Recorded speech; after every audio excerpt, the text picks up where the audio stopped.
খুন হত্যার যে নারকীয় ঘটনা ঘটেছে তা যে কোনো সুধী সমাজ সামাজিক ভাবে নিকৃষ্ট একটি কাজ।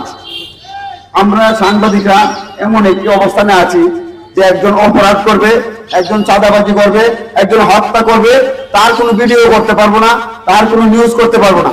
করলেই নারকীয় ভাবে এরকম ভাবে নৃশংস ভাবে হত্যা হতে হবে।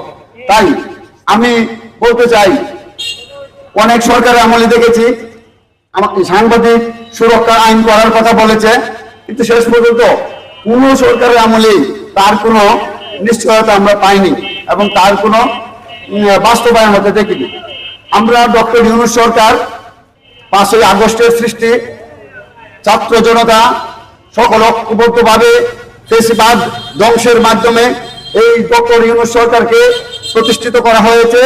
এই ডক্টর ইউনূস সরকারের কাছে আমরা বিশেষভাবে আহ্বান করব, তিনি যেন সাংবাদিক সুরক্ষার একটি আইন তৈরি করে দৃষ্টান্তমূলক একটা ইতিহাস তৈরি করে যেতে পারেন।